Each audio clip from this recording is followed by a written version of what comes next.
ẹ̀yin tèmi ìyàwó ilé according to the title tẹ́ rí wájú ìyàwó ilé tí mo pity jù ẹ wo fídíò ìtàn ó níbi tí mò ń lọ o ìyàwó ilé tí mo pity jù mo mọ̀ pé ẹ̀yin ọkùnrin ẹ lè mọ́ like fídíò yìí ṣùgbọ́n ẹ like ẹ̀ ó lè kẹ́ ẹ like ẹ̀ torí tẹ́ ẹ bá like ẹ̀ as ọkùnrin nítorí pé ojú ọkùnrin perhaps ó bí obìnrin ìyàwó ilé tí mo pity jù láyé ìyàwó ilé tí mo pity jù láyé yìí ìyàwó ilé tó jẹ́ pé every day ló ń live pẹ̀lú frustration every day ló ń live pẹ̀lú one problem to the other tí ò dẹ̀ mọ ọ̀nà àbáyọ tí ò dẹ̀ síbi tó fẹ́ sá sí ó ní ìyàwó ilé tí ọkọ rẹ̀ jẹ́ bombastic humanizer àwọn humanizer tí wọn ò ní choice àwọn humanizer tó lè dó ìbọn àwọn humanizer tó lè dó igi tí tó bá kàn rí tó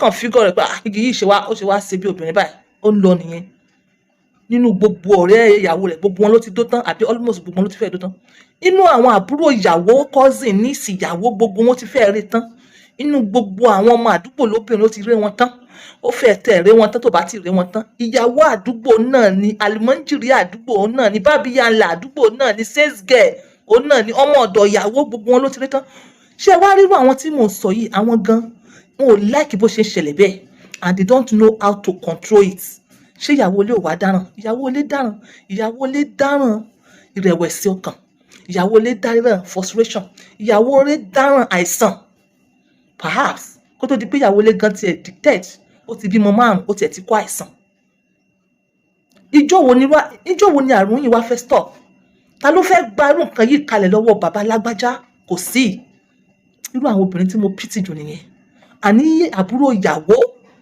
ó do ọmọ ọ̀dọ̀ ìyàwó ó do kí ìyàwó tó mọ̀ ẹ̀yin tèmi ó pẹ́ kí ìyàwó tó mọ̀ ọmọ ti pọ̀ kò síbi tí ìyàwó fẹ́ lọ ìyàwó ti gbàdúrà kò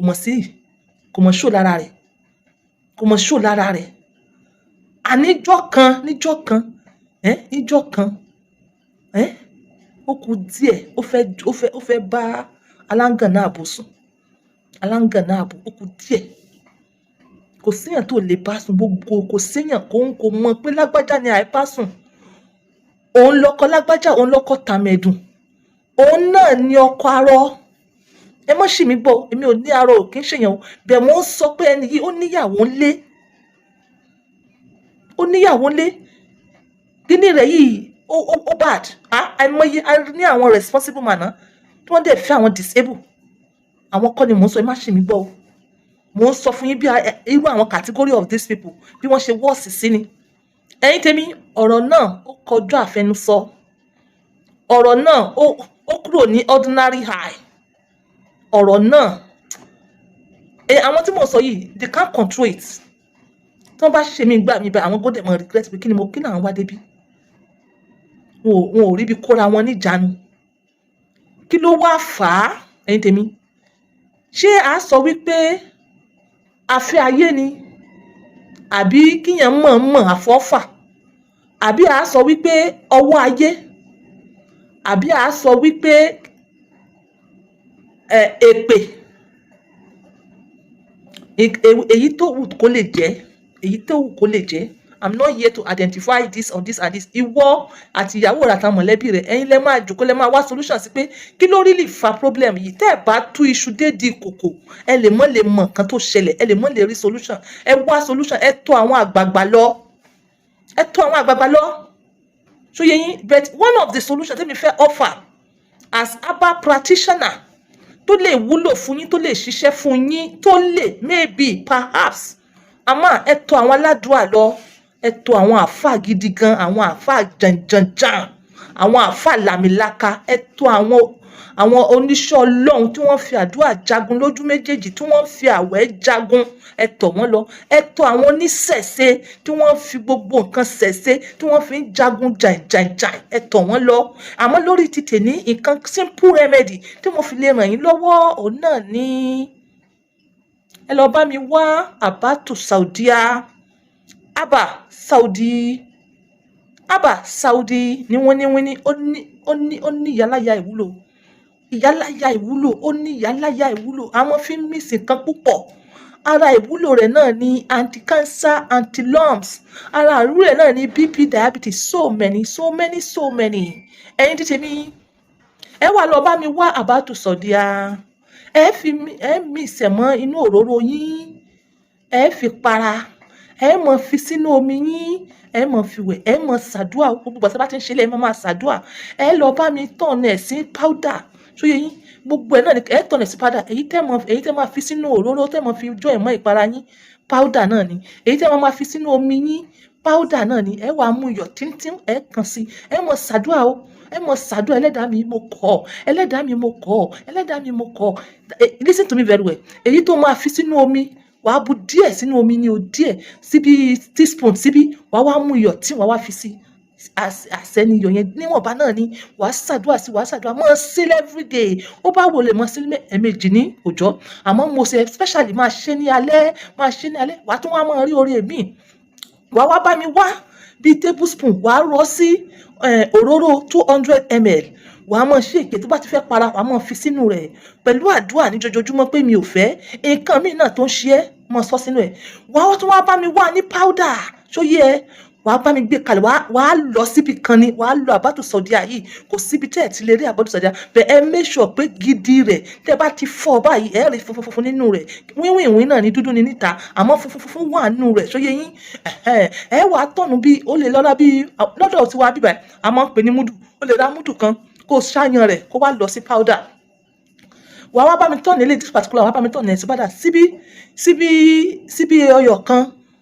Kì í ṣe síbí tablespoon o. Bíntín torí tó bá lọ lójú wàá sùn lọ. Yes, wàá wá mú bíntín omi warm water. Wàá fi sínú rẹ̀ láàárọ̀. Wàá wá mú òrombó odidi kan ni wàá fi sínú ẹ̀.